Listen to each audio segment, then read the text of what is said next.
Today in this video we are going to study about a great person, Mendel, and his work. Gregor Johann Mendel, he was born on July 22nd, 1822. He was an Australian monk. Monk means he is a priest in the church. So he was born in a poor family in Czechoslovakia village. He was very much interested in studies. He completed his studies initially in monastery. Monastery means where a complete community will educate.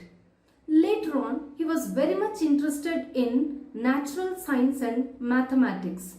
He went to Vienna, University of Vienna, and completed those studies in 2 subjects. In the year 1856, he started conducting an experiments on breeding plants. He was very much interested in that. He selected a pea plant, which is commonly called as pea plant, and scientific name is Pisum sativum. He did an experiment for 7 years, that is from 1856 to 1863. So during his experiments, he studied many things about the pea plants, and he was the first person to understand about heredity and variation. Whatever the experiments he has done, he has written in one observations. Those observation book as the record, it was very useful for the modern genetics and study of heredity. Hence, he is called as father of genetics. And he is a great person. Has whatever he has did an experiment, he started writing in a paper and it was published, and it is called as his laws which he was proposed, it is called as experiments on plant hybridization. It is called as experiments on plant hybridization. It was also published in a book called as Annual Proceedings of Natural History Society of Bern in the year 1866. Though he has written and he has published in a paper, it was not very much recognized by the people. He died in the year 1884 due to some kidney problem. And now we are going to study why Mendel has selected pea plants in his experiment. So now coming to this, first thing is the pea plants are readily available on large scale and it is easy to cultivate. So the pea plants, availability of the pea plants will be more, and the handling of it is also very, very easy. Next thing is the pea plants are bisexual plants. Bisexual plants means a flower containing both male and female reproductive part. Male reproductive part is anther and the female reproductive part is nothing but a carpel. So both are present in a single flower. In a single flower, the anther and the carpel both are present in a single flower, hence it is called as bisexual flower. And this flower is called as clistogamous flower. Very, very important. Why? Because the corolla, the petals will close these reproductive organs. The petals which was present, it enclosed this reproductive organs. As you can see in the picture, it is a pea plant flowers where we cannot find anther or stigma. You can see only corolla, a colorful corolla which is enclosing both male and female reproductive parts. And then we can say that the peas will undergo self-pollination. Because the corolla is enclosing, the anther will release pollen grains. These pollen grains will fall on the stigma of the same flower. So which indicates naturally a self-fertilization will take place. But there is one more important thing in selection of this pea plant. Why? Because it can also undergo cross-pollination manually. with the interference of a person, a cross-pollination can be done. We are going to study how the cross-pollination will be done in the next video. Next we can say that these are annual plants. Annual plants means the plants which are produced only in one particular season. So throughout the year, only in one particular season it is going to develop. So only within 2 or 3 months is its lifespan. In that 3 months we can get a large number of plants can be grown and we can get a more amount of pea seeds. Then we can say that hence in the short period, many generations, he can get many generations, he can do the experiments, he can notice the changes between one generation to another generation. And the pea plants could be easily raised. It can be maintained easily. It can be handled easily. It grows easily. And then we can find that the pea plants differ in contrasting characters. This is one more important reason.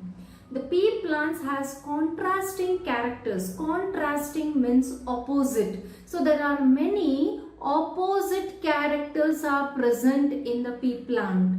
So like tall pea plant, short pea plant, round seeds, wrinkled seeds, which we are going to see in the same video. So there are many opposite characters are seen in this pea plant. So which made the Mendel to undergo many experiments. Next we can say that hybrids are fertile. Hybrids means whenever he did a cross pollination, the plant which is obtained from that, we can say that it was fertile. So it was also able to produce flowers. So these are the conditions why Mendel selected pea plants in his experiment. Next we are going to study, though Mendel has conducted many experiments and many results he has recorded and he has published in a paper and in a book, but still till his death we can tell that it was not recognized. So now we are going to study what is the reason why his records has not been recognized. So there are many reasons are present. One of the main reason is whatever the experiments he has done, it was ahead during that time. Means he was more intelligent and whatever he was telling about the genes, of course he didn't use the word genes, he used the word as factor for genes. And whatever he was explaining, others were not able to understand. That is called as he was ahead during that period. Next we can say that he did not get a similar results in hawkweed. So this is a hawkweed. This picture is a hawkweed. Its scientific name is Hieracium. So this is very important question for NEET, where when Mendel conducted experiment on this plant, whatever the result he got in the pea plant, it was not coming in this plant. So that made Mendel little bit what we can say demotivation. Next we can say that whatever the Mendel has done his experiment, he has written in by using mathematical and statistics records. So there many people didn't agree this in biology, how mathematic calculations will come. It was looking more strange for the other people. And then we can say that during those period, Darwin's theory of evolution was a talk. So every scientist mind was preoccupied by evolution. So whatever the Darwin has written and proved, all were thinking about that. And the Mendel's experiments and his records was not much recognized and it was not given much importance to it. And then whatever the Mendel has published, that journal was having a lesser circulation, only to less areas that paper was circulated. Then we can say that there was no physical proof. So when he was telling about the genes, that some factors are passing from parents to the offsprings, he was not able to show a physical proof to them. So which made the other people not to understand easily. And then we can say that communication during those days was not easy like today. Next thing is, so he said that the genes are stable. Genes means, according to him, it was factors. Factors are stable. When the factors comes together, it won't mix. It won't mix. But this was not understood by many scientists. So next thing is, we are in the year. Next we are going to study about what happened to those recognition of the Mendel. So later on in the year 1900, so the Mendel work was rediscovered by 3 biologists. So it is very, very important. So there are 3 biologists worked differently. They were not knowing to each other. So the 3 scientists were Hugo de Vries, he was from Netherlands, and Correns, he was from Germany, and Chermak, he was from Austria. So all these 3 scientists, they worked in different places on the plants, and they got a conclusion about little bit about heredity. And when they started discussing about the experiments whatever they have conducted, it was so amazing that their experiments and their conclusion was similar to the Mendel's experiment. So they started referring the Mendel's papers, books, everything. They came to know that Mendel earlier to them, he has already identified what exactly heredity, why there is a variation, everything. So they were very much grateful for Mendel, and they started pointing out many important things of whatever the Mendel has discussed, and they republished all the Mendel work in Flora. It was republished by Hugo de Vries. It's very, very important. So because of these 3 scientists, we are able to understand the Mendel's work today. So next we are going to study about whatever the Mendel selected pea plants, he selected 14 true breeding pea plant varieties. True breeding means a plant, however the plant is, same variety of plant will be produced in further generations. That is called as true breeding. So he selected 14 true breeding pea plants, as well as their contrasting characters. Let us see what all these 14 true breeding plants. The first one is, when you think about the characteristic features, stem height. So when he started selecting for his experiment, he selected the pea plants in such a way that one plant was tall and the another plant was dwarf, short. Dwarf means short. So he selected these 2 plants and he started cross hybridizing.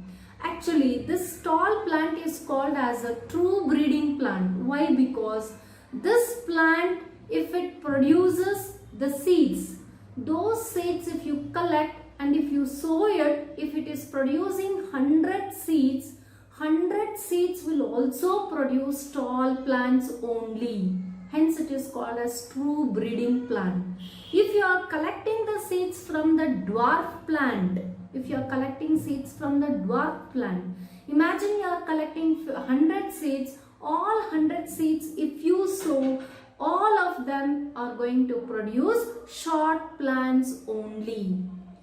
Then he selected like this contrasting characters. This is what we are calling it as contrasting or opposite characters. He took 2 true breeding plants and he started cross hybridizing. Cross hybridizing means he collected the pollen grains of this dwarf plant and he started depositing on the stigma of the tall plant. We are going to study complete process in the next class. So just you have to concentrate what are the contrasting characteristic features. So stem height, it is tall and dwarf. Next we are going to see the flower color. So he selected, in another experiment, he selected two plants. One was producing violet color flower, another one was producing white color flower. So this is what is a contrasting characters by selecting the flower color. Next one is flower position. So when we look at the flower, we can find that axial and terminal. So when it comes to the axial means the flowers are producing towards right side or left side, towards sides. When the flowers are produced towards sides, downwards and towards sides, then it is called as axial flowers. And terminal flowers means when the flowers are produced at the tip region. When the flowers are produced at the tip region, we are going to call it as a terminal flowers. And one thing you have to remember here, we have given, of course, character keeping in mind flower position. But for axial flower, we have written it as dominant, and for terminal flower, we have written it as recessive. Why? Because when a cross is made between these two plants, the first generation plants obtained was only axial plants. Hence, axial plant is called as a dominant one and terminal plant is called as a recessive one. In all the characteristics, it is like that.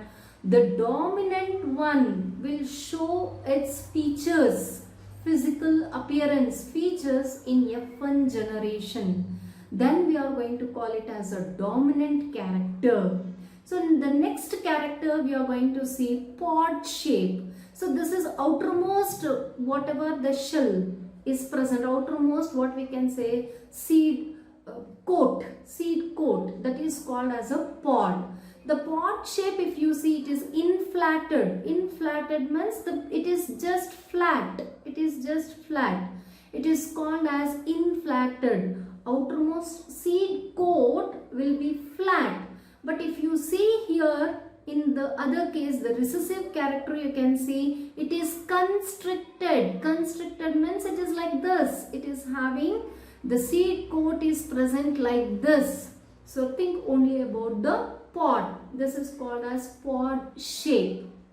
So in this case also we can find inflated one is dominant compared to the constricted one. When a cross is made between two plants, one plant was producing inflated pod and the another plant is producing constricted pod. So when a cross is made in F1 generation, the plants whichever is obtained, all plants was producing the pod which is smooth or inflated. Hence inflated is called as dominant. So in this case we can see pod color of the pod. Now this is outermost seed coat, as I told you, the pod. So this is nothing but green in color. The color, we are concentrating on color of the pod. So green is dominant, the another one is yellow. The color of it is yellow. So in the same way, green is dominant, yellow is recessive. And next we are going to study about seed shape of the seed. So inside the pod there will be a seeds, pea seeds will be present. So thus in some plants the pea seeds will be round in shape, in some plants it will be wrinkled in shape. Out of these two, round is dominant whereas wrinkled one is recessive. So the next character is nothing but seed color of the seed. So some seeds are yellow in color and some of them are green in color. Yellow is dominant and green is recessive. So next we are going to see, in the complete chart you are going to see 7 opposite characteristic features. So all together we are seeing 14 true breeding pea plants, and Mendel started taking two plants and he conducted the experiment. So in the next video we are going to study how he took two plants, how he conducted the experiment. So if you like this video, you can subscribe and share. In the next class we are going to study about steps involved in Mendel's experiment.